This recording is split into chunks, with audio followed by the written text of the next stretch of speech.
Bienvenue sur Reset Your Mind, vous écoutez le 51e épisode. Ouhou, 51.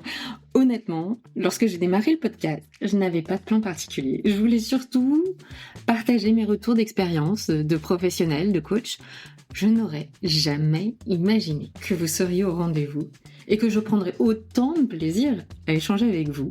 Ensuite, en aparté, suite aux réflexions que vous apportez ces épisodes. J'en suis ravie. Je vous en remercie 1000 fois et surtout continuez. Continuez de m'écrire, continuez de partager ce podcast à vos proches et à vos équipes. Vous n'imaginez pas à quel point cela m'encourage aussi à poursuivre et me donne envie d'aller explorer de nouvelles thématiques et de nouvelles approches. Alors, n'hésitez pas à vous abonner à ce podcast sur la plateforme de votre choix. Vous contribuez à faire bouger les choses aussi grâce à cela. Alors aujourd'hui, parlons d'un sujet qui revient beaucoup en coaching en ce moment et qui travaille beaucoup de mes coachés et peut-être vous aussi. C'est ce qui m'a donné envie de parler de cette thématique-là aujourd'hui. Si l'on parle souvent de courage, de partir, de sauter le pas, on oublie souvent aussi de parler du véritable coût, de rester. Pas le coût financier, pas le confort du CDI ou le poids d'un prêt IMO, mais bien ce que cela vous coûte, à vous, en énergie, en lucidité, en confiance en vous, en santé mentale et physique.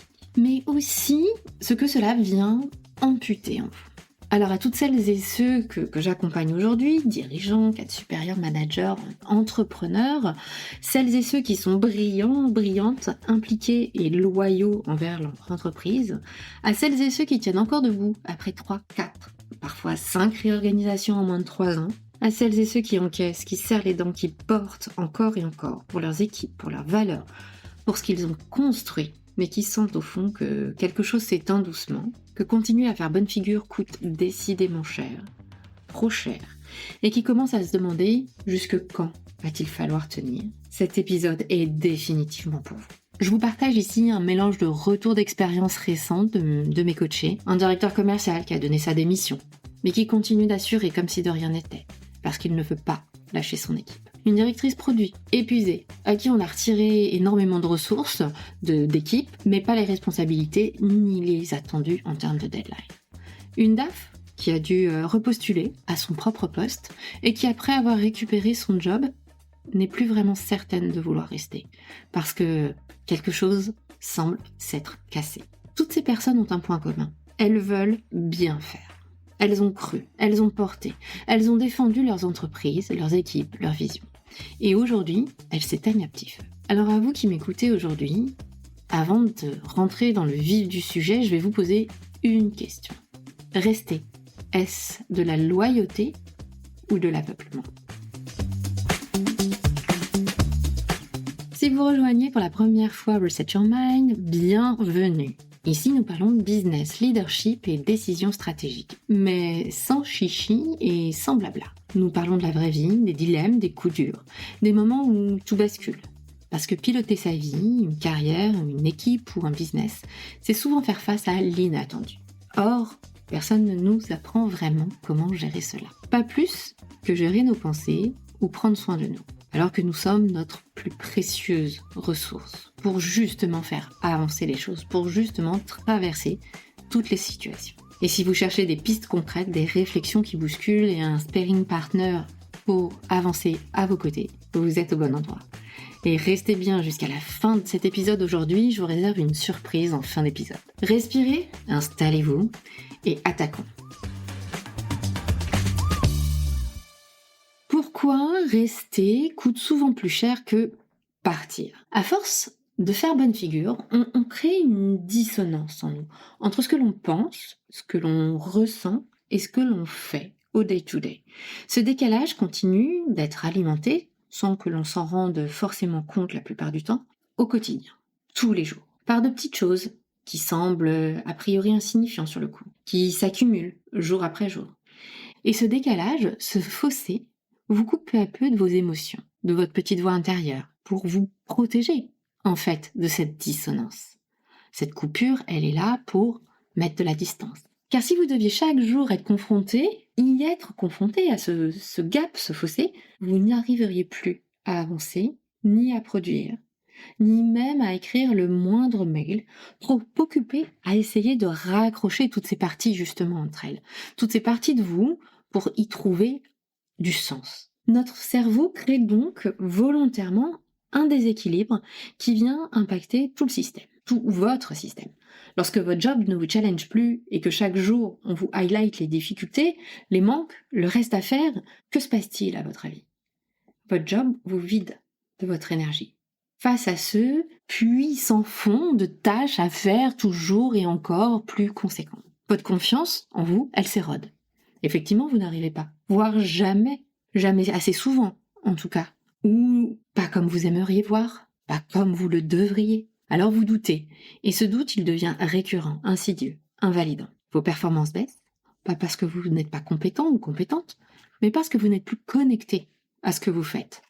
Le matin, vous hésitez à vous lever, pas par fainéantise, par vide, par manque de motivation, par manque d'énergie. Et parfois, vous vous surprenez à rêver de tout plaquer. Pas pour réaliser un rêve fou. La plupart du temps, ce que vous me dites, c'est juste pour avoir la paix.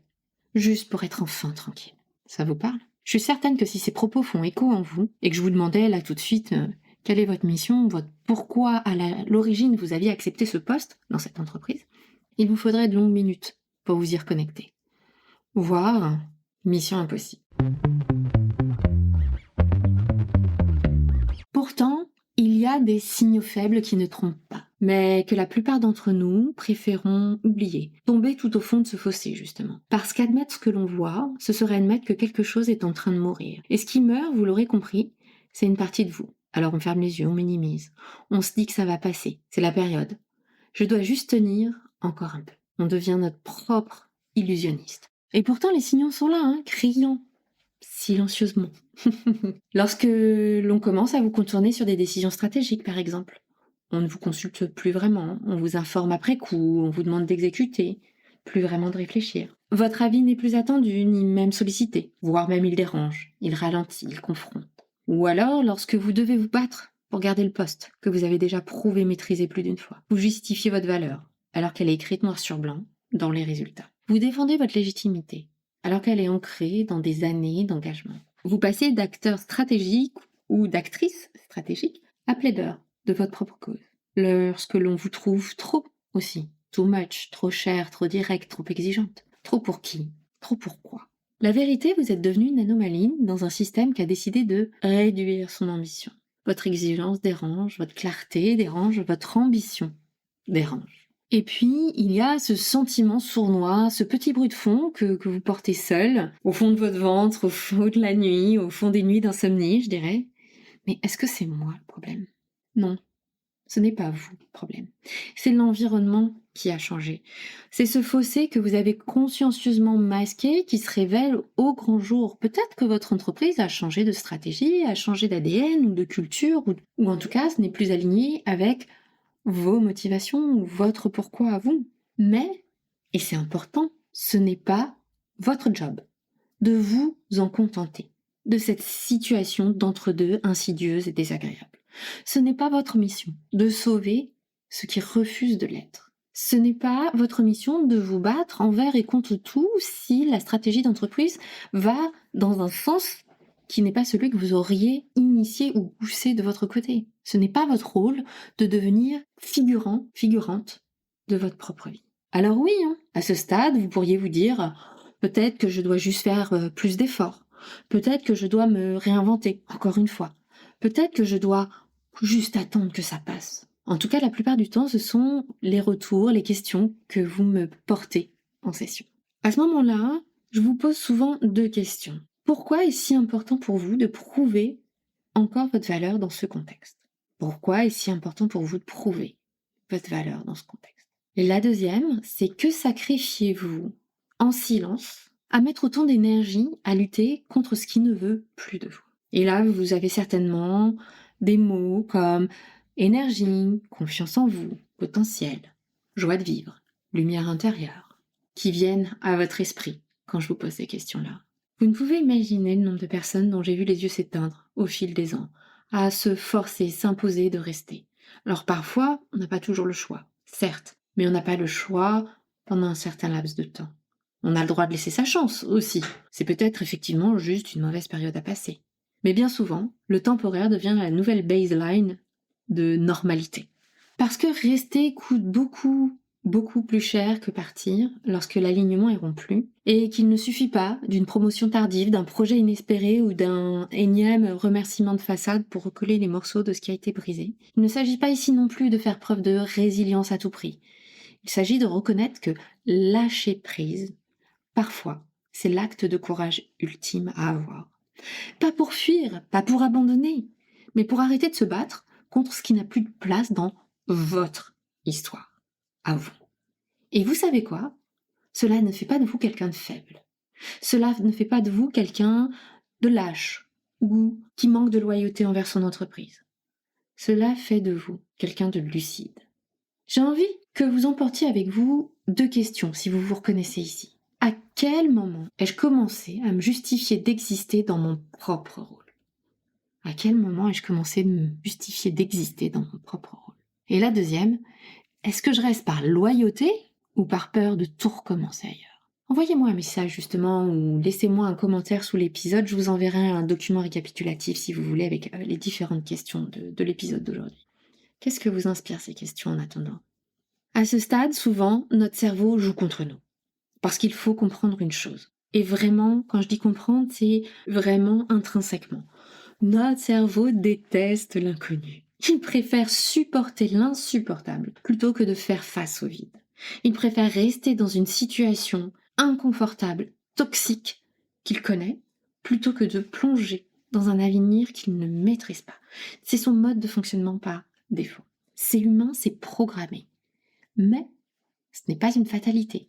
C'est en ça où l'on parle souvent en coaching de reprogrammation du cerveau. Lorsque vous sentez que vous résistez, que vous serrez les dents, que vous mettez un pied devant l'autre sans y croire, il est temps de vous demander, est-ce que je suis encore en train de construire ou est-ce que je suis simplement en train de survivre? Parce que résister, ce n'est pas toujours être fort.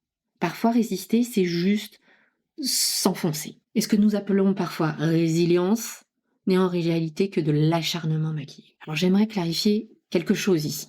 Giving up and letting go. Abandonner ou lâcher prise.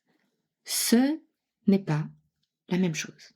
Abandonner, c'est tourner le dos à son potentiel, justement. Par peur, par fatigue, ou quelle que soit la bonne excuse que votre cerveau va vous proposer. Abandonner, c'est tourner le dos à votre potentiel, à qui vous êtes et à ce que vous êtes capable d'offrir à ce monde et de vous offrir à vous.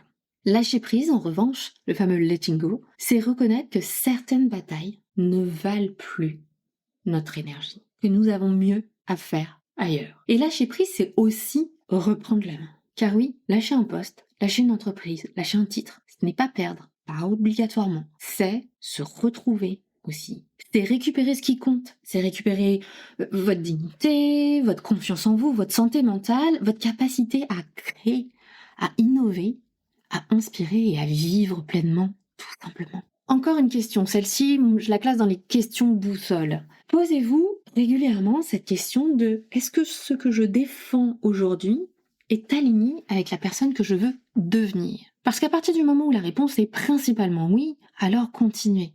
Là, vous n'êtes pas dans le giving up, justement. Vous n'êtes pas dans l'abandon. Vous êtes dans la résilience parce que la vie, c'est pas tout rose et c'est plutôt des montagnes russes. Et là, vous êtes plutôt dans un creux, mais ça va repartir parce que vous y croyez et parce que vous êtes aligné avec la personne que vous avez envie de devenir. Vous, pas les autres, pas ce que vous pensez que les autres attendent de vous. Vous. En revanche, si la réponse est majoritairement non et ce que vous défendez aujourd'hui n'est plus aligné avec la personne que vous avez envie de devenir, alors là, il est intéressant de se poser très vite la question de OK, what's next? Qu'est-ce que je veux vraiment aller définir comme prochaine étape? Avez-vous remarqué à quel point cette situation est perverse tout de même? Plus vous êtes compétente, plus vous êtes loyal, plus votre cerveau vous pousse à rester. Par devoir? Par honneur? Par peur de décevoir? Le dénominateur de commun de tout cela, c'est quand même beaucoup l'ego qui parle en priorité, non? Et puis, il y a ce jour-là. Pas celui que l'on planifie, pas celui que l'on a soigneusement coché sur le calendrier, anticipé, préparé, peaufiné. Non. Il y a le jour où tout bascule. Parfois, c'est juste une goutte d'eau, un mot de trop, une décision absurde, un mépris silencieux qui vous saute à la figure, et que, pour une fois, vous n'avez pas envie de laisser passer. Parfois, c'est un coup de rage, viscéral, plus fort que vous, qui vous fait sauter le pas. Parfois encore, c'est une crise de conscience subite. Si je ne bouge pas maintenant, je meurs. Mourir à soi-même, mourir à son ambition, mourir à sa joie. Ou pire, se transformer en Marie-Bertrude des archives, du 6e sous-sol, 30 ans de carrière, sans fenêtre et sans reconnaissance. S'il y a une Marie-Bertrude qui m'écoute aujourd'hui, sache, Marie-Bertrude, que je suis de tout cœur avec toi. Et que je cherche d'ailleurs un bras droit pour m'aider à développer Reset Your Mind. Donc si tu veux faire bouger les choses, rejoins-moi. Blague à part, ça c'est le meilleur des cas. Vous savez ce qui peut aussi arriver de pire dans ce genre de situation lorsqu'on se laisse complètement happer par ce mode de fonctionnement. Le pire, c'est de ne pas voir ce moment arriver. C'est de se réveiller un matin et de comprendre brutalement qu'il n'y a plus de force, il n'y a plus de jus, il n'y a plus d'énergie, plus d'envie. Que le vide est plus grand que tout le reste. Et là, c'est burn-out, voire dépression. Ce n'est plus une décision que vous prenez quand vous en êtes là. C'est votre corps qui décide pour vous. C'est votre cerveau qui débranche la prise. Le plus ironique dans tout ça, c'est que le jour où vous annoncez votre départ, que vous avez enfin réussi à prendre cette décision, tout change. Parfois même, on cherche à vous retenir. On vous félicite en tout cas, on vous remercie. On vous propose enfin ce projet que vous attendiez depuis 3 ans. On vous ouvre des perspectives. On vous déroule le tapis rouge. Et soudain, vous devenez visible. Soudain, on vous veut, ou on ne veut pas vous perdre. Mais c'est trop tard. Parce que vous, intérieurement, vous savez.